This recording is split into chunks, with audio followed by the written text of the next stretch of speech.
Subscribe to my channel and press the bell icon for latest video updates।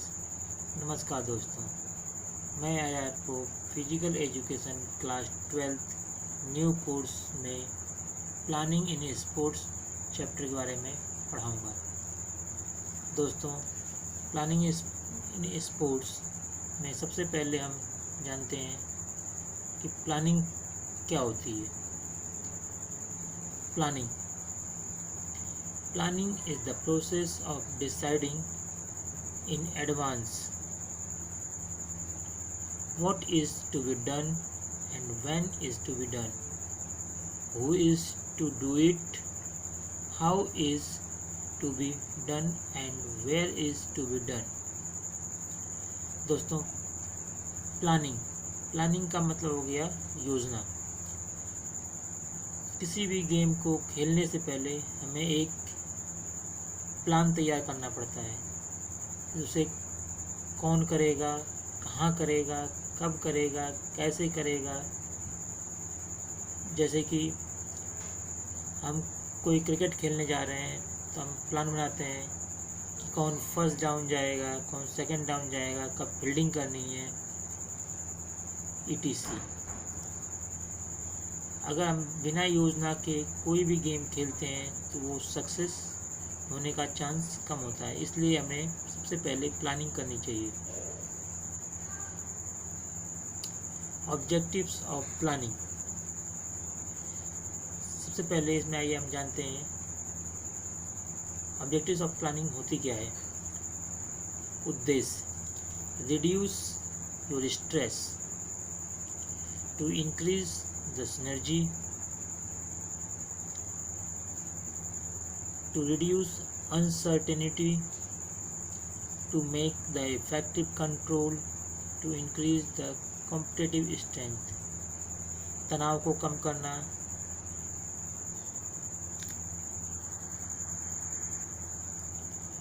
to increase synergy अच्छा तालमेल, to reduce uncertainty अनिश्चितता के दबाव को कम करना, to make effective control अच्छा कंट्रोल रखना, टू इंक्रीज कॉम्पिटिटिव स्ट्रेंथ को बनाना।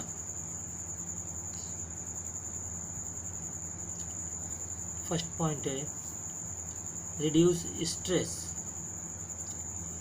If we plan for any game before we play, we can give our best in that game because planning removes our mental stress and stress।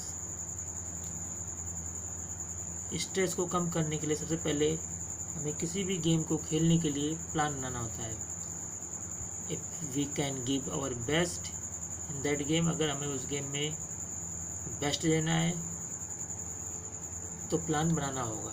अगर plan के तहत अगर हम कोई काम करते हैं तो प्लान के बनाने से हमारा दिमागी तनाव कम हो जाता है।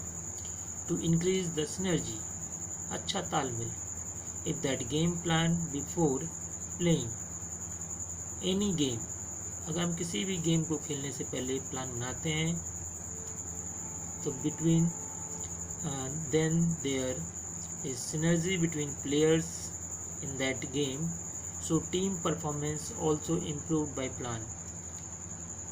अगर हम कोई भी गेम खेलने से पहले प्लान बनाते हैं तो हमारे गेम में इम्प्रूवमेंट होगी, अच्छा तालमेल रहेगा, अच्छे तालमेल से हमारा गेम इम्प्रूव होगा।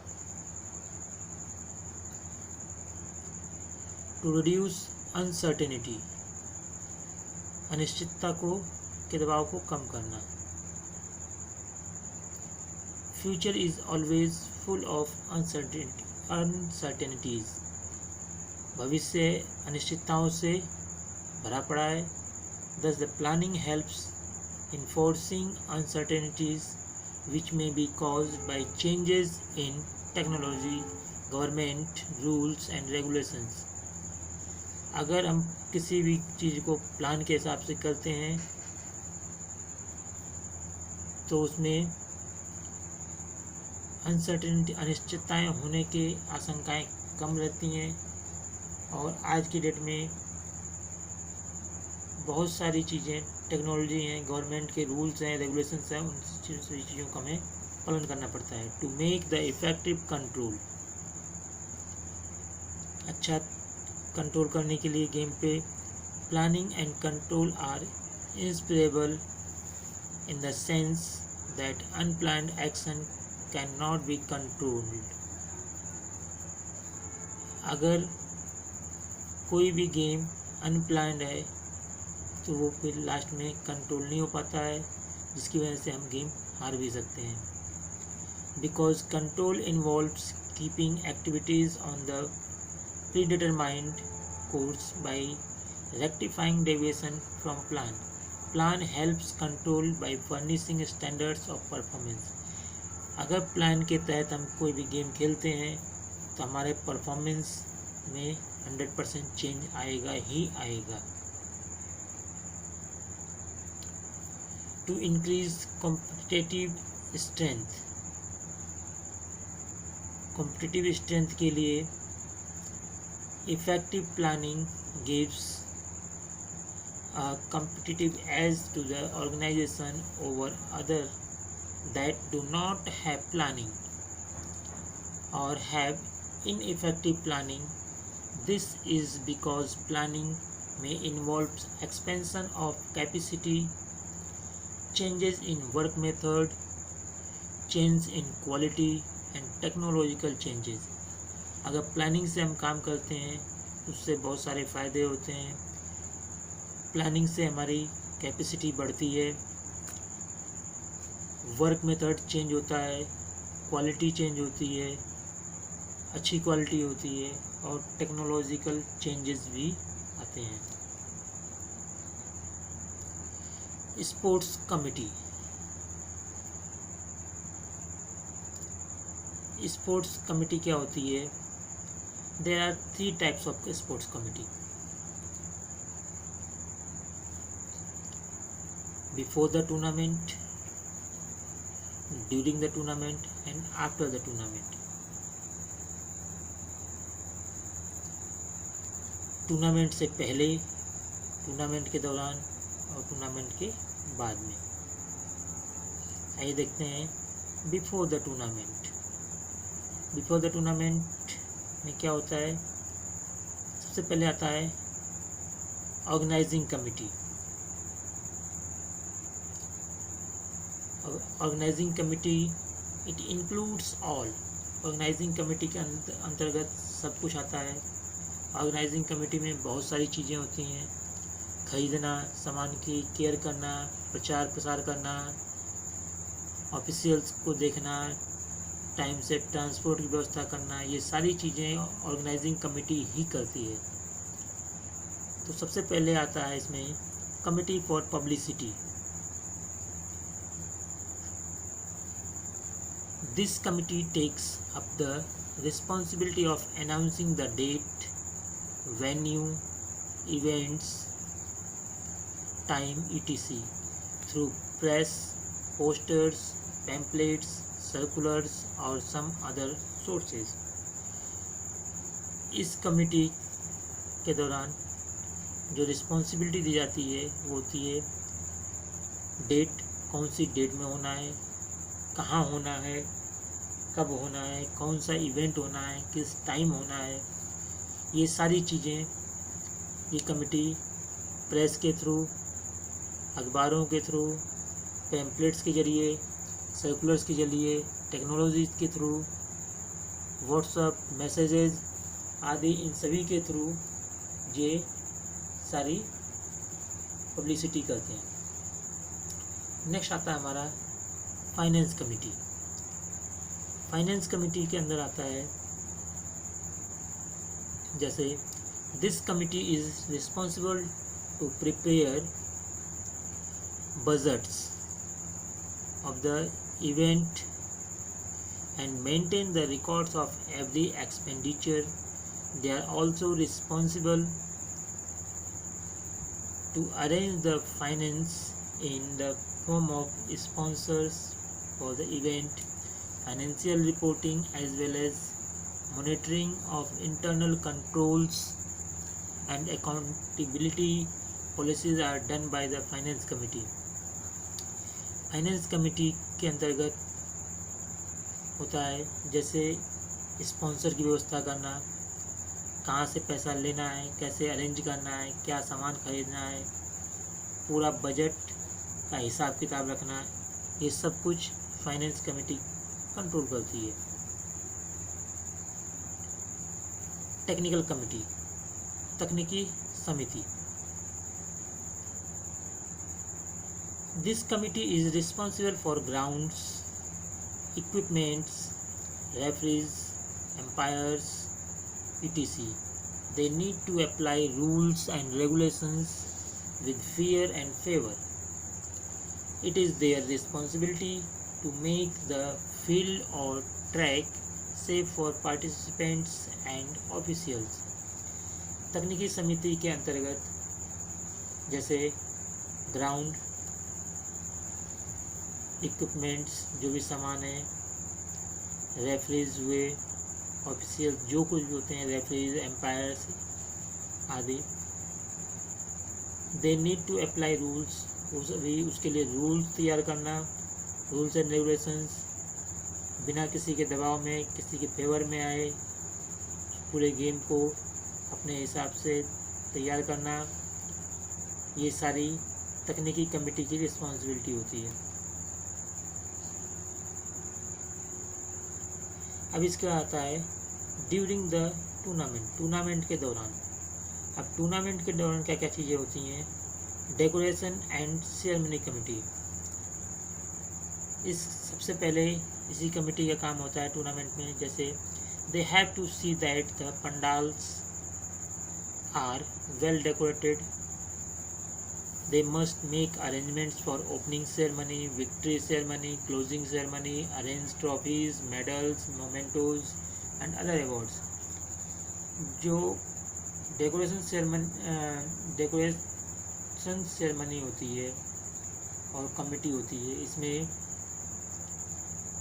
पंडाल वगैरह को कैसे सजाया जाता है, सही सजाया है नहीं सजाया है वो देखना, विक्ट्री स्टैंड आया है कि नहीं आया है, ओपनिंग सेरेमनी के लिए सब कुछ रेडी है कि नहीं रेडी है, गेस्ट के लिए तैयार करना, क्लोजिंग सेरेमनी की अरेंजमेंट इन्हीं करना होता है, सारी trophies, medals, mementos and other awards देख रेख ये लोग करते हैं इसका। अब इसका आता है ट्रांसपोर्टेशन कमेटी।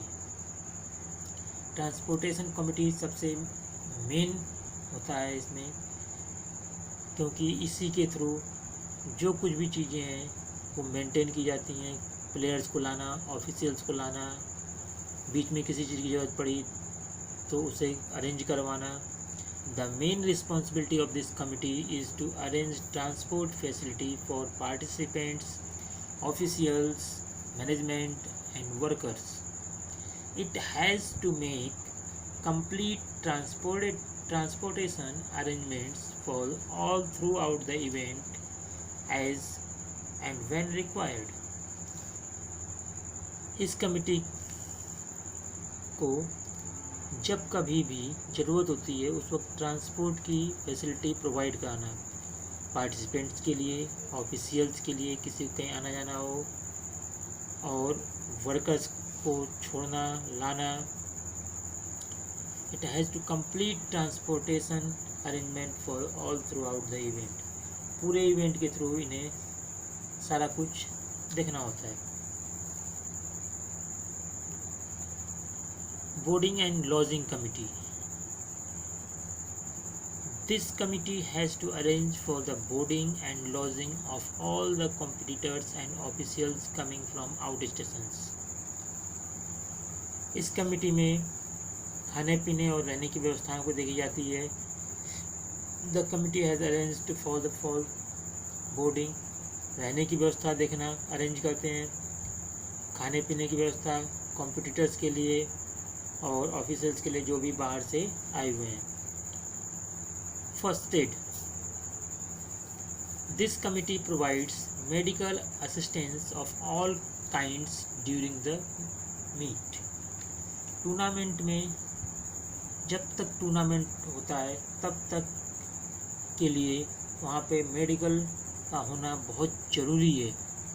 वो हर समय डॉक्टर को अवेलेबल कराना, एम्बुलेंस आदि मेडिकल असिस्टेंस के लिए लगातार तैयार रहते हैं।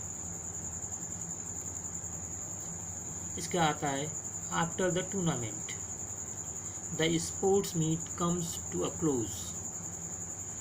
जब स्पोर्ट्स मीट क्लोज होने वाला था, ख़त्म होने वाला होता है, post works meet works and after the meet work is over. जब ये काम ख़त्म होता है, it is necessary to return the equipments. ये ज़रूरी होता है कि हम ने जो भी इक्विपमेंट्स लिया है कहीं से उसे रिटर्न करें। एंड अदर मटेरियल्स, और जो भी दूसरे तरह के मटेरियल्स हैं, thanks giving letters are sent to those who help in the conduct the sports meet. उनको थैंक्स का लेटर देना, चाहे अप्रिसिएशन लेटर देना, जिन्होंने उसमें पूरे स्पोर्ट्स मीट में सपोर्ट किया होता है, साथ दिया होता है, उन सभी को थैंक्स बोलना, कुछ गिफ्ट्स देना, etc. All accounts are settled under the rules. जो भी अकाउंट्स है लेन देन का, उसको देखना, ये सारे कुछ रूल्स के अंदर आते हैं। अब इसका आता है इम्पोर्टेंस ऑफ टूर्नामेंट। टूर्नामेंट का इम्पोर्टेंस। अब टूर्नामेंट्स का इम्पोर्टेंस क्या होता है, महत्व क्या होता है? Development of games and sport skills. Tournament के अंतर्गत जो होता है, हमारा गेम्स का विकास होता है, स्किल्स का विकास होता है। जब भी हम टूर्नामेंट्स कराते हैं उसमें डेवलपमेंट ऑफ ब्रदर फॉर्डर, भाईचारे का विकास होता है। जब टीमें एक दूसरे जगह से आती हैं, सब लोग एक दूसरे से मिलते हैं, उसमें मुलाकात होती है, गेम अपनी जगह पे होता है लेकिन उसमें फ्रेंड्स बनते हैं, भाईचारा का विकास इस तरह से होता है। Source of healthy entertainment and environment. जो स्पोर्ट्स गेम्स कराए जाते हैं, इससे उनका एंटरटेनमेंट भी होता है और इससे स्वस्थ वातावरण का विकास भी होता है। कि स्वस्थ वातावरण में ही स्वस्थ मस्तिष्क विकास करता है। इसके बाद दोस्तों आता है टाइप्स ऑफ टूर्नामेंट। टूर्नामेंट सबसे पहले हम जानते हैं टूर्नामेंट क्या होता है। टूर्नामेंट मैचों की वह श्रृंखला होती है जिसके अंत में टीमें विजयी होती हैं, हारती हैं, जीतती हैं। एक दूसरे से कुछ लोग प्रेम की भावना रखते हैं, कुछ लोग बैर भी रखते हैं, ऐसा नहीं है कि सब लोग, लेकिन इसी को हारना और जीतना यही टूर्नामेंट है। There are 4 types of tournament. Number 1 knockout tournament, number 2 league और round robin tournament, number 3 combination tournament, number 4 challenge tournament.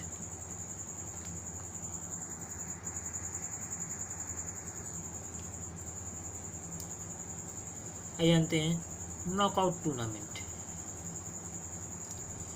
In this tournament the team which is defeated once gets eliminated immediately and will not be given another chance to play. इस tournament में अगर player हार जाता है या जो भी team होती है वो हार जाती है, वह बाहर हो जाती है। केवल जीतने वाली टीमें ही प्रतियोगिता में बनी रहती हैं। इस टूर्नामेंट के फ़ायदे क्या क्या होते हैं? Merits of this tournament, it takes less time to complete the tournament. ये टूर्नामेंट जो होता है वो बहुत ही कम समय लेता है। In this types of tournament there is a little expense because the defeated team is turned out of the team tournament. इस टूर्नामेंट में खर्चा भी कम आता है, जो भी टीमें हारती जाती हैं वो टूर्नामेंट से बाहर हो जाती हैं। Minimum number of officials are required in organising of tournament. इस टूर्नामेंट में कम से कम ऑफिशियल्स की आवश्यकता होती है। demerits of knockout tournament.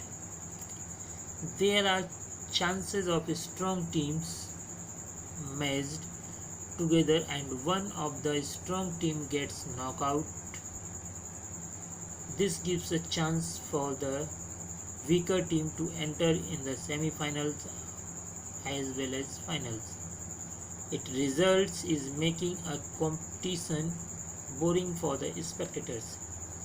इस तरह के टूर्नामेंट में कई बार लक बाई चांस क्या होता है कि स्ट्रॉन्ग टीमें भी हार जाती हैं, और जब स्ट्रॉन्ग टीमें हार जाती हैं तो फाइनल में जब वीक टीमें पहुंच जाती हैं सेमीफाइनल या फाइनल में, तो इसमें दर्शकों का जो उत्साह होता है देखने का मैच को वो कम हो जाता है। If good team is eliminated the interest in the tournament is almost lost. अगर अच्छी टीमें बाहर हो जाती हैं तो टूर्नामेंट में से लगभग जो इंटरेस्ट होता है वो ख़त्म सा हो जाता है। अब इसका आता है राउंड रोबिन टूर्नामेंट या league tournament. There are two types of league tournament, single league and double league. Single league, in a league tournament each competitors play with all the other competitors once in a single league tournament। Single league tournament में क्या होता है, हर एक competitor सभी competitors के साथ एक match जरूर खेलता है। Double league tournament, each team is given a chance to play against every other competing team twice। इस टूर्नामेंट में सभी टीमें एक दूसरे के साथ कम से कम 2 मैचें खेलती हैं। Merits and demerits of league tournament. Merits, only strong and deserving team wins in this type of tournament. ऐसे टूर्नामेंट में केवल वही टीमें रह जाती हैं जो मजबूत होती हैं और आगे बढ़ने का हौसला रखती हैं। All teams and competitors get maximum opportunity to show their efficiency, capability and performance। सभी टीमों को अपना अधिक से अधिक एफिशिएंसी, क्षमता और परफॉर्मेंस दिखाने का मौका मिलता है। The spectators get more opportunities to watch more games and performance. दर्शकों को अधिक से अधिक अपॉर्चुनिटी मिलती है गेम्स और उनके परफॉर्मेंस को देखने का। डीमेरिट्स, हानियाँ। This type of tournaments are more time consuming. इस तरह के टूर्नामेंट जो होते हैं वो बहुत ज़्यादा टाइम लगता है। इस तरह के टूर्नामेंट में league tournament are more expensive and costly. जो लीग टूर्नामेंट होता है वो बहुत ही ज़्यादा खर्चीला होता है और बहुत कॉस्टली पड़ता है। Due to repeated defeats some teams lose their heart and psychologically get upset, hence they are unable to give their best performance. This can become boring for the spectators। इस तरह के टूर्नामेंट में होता क्या है, कई बार जब टीमें हार जाती हैं तो वो साइकोलॉजिकली कमज़ोर हो जाती हैं, अपसेट हो जाती हैं, जिसकी वजह से वो इस गेम में अपना बेस्ट नहीं दे पाती और जिसकी वजह से दर्शकों को बोरिंग सी महसूस होने लगती है। उनका उत्साह मैच को देखने में कम हो जाता है।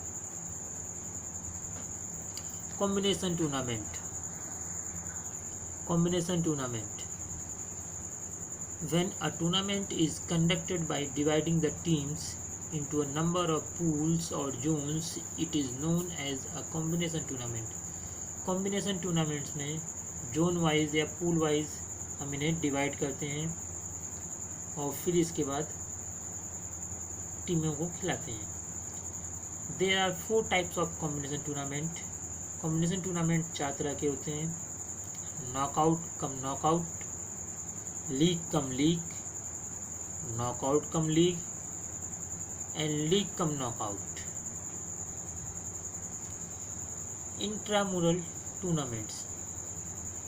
इंट्रामुरल टूर्नामेंट्स क्या होते हैं? The word intramural is derived from Latin word intra which means within and moralis which means wall. Intramural competition are the competitions conducted within the players of the same institution. Intramural किसी भी विद्यालय या college के अंदर खेले जाने वाला जो आयोजित किए जाते गेम्स आयोजित किए जाते हैं इंस्टीट्यूशन के अंदर ही, मतलब 4 दीवारी के भीतर जो गेम खेले जाते हैं, that is called intramural competition tournament. Extramural tournament. The word extramural is derived from Latin word extra means outside and moralis means wall. The word extramural means activities performed outside the wall of the institution. वो game जो अपने institution के बाहर खेले जाते हैं, विद्यालय के बाहर खेले जाते हैं, जो खेल कूद होते हैं, उन्हें एक्स्ट्रामुरल टूर्नामेंट कहते हैं. Specific sports programs. इसके बाद आता है specific sports programmes.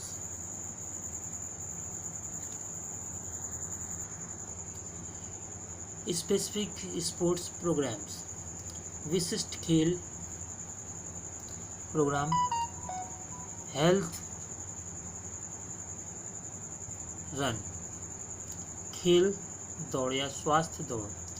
Health run may be organized by Department of Health, Sports or some social organization. It does not need any kind of specific training. There is no age bar in health run. स्वास्थ्य दौड़ में क्या होता है? इन दौड़ों का आयोजन जो होता है वो स्वास्थ्य विभाग या खेल विभाग या सामाजिक संगठनों द्वारा कराया जाता है.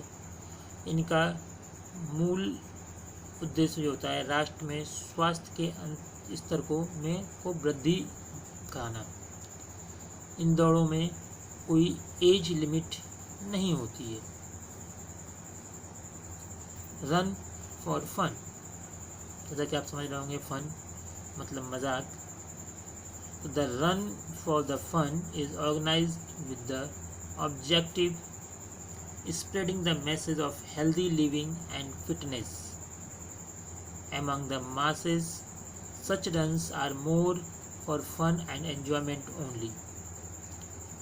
इस तरह की जो रनिंग्स होती हैं लोगों को स्वास्थ्य क्षमता के साथ साथ हेल्दी और फिट रहने का संदेश देती हैं.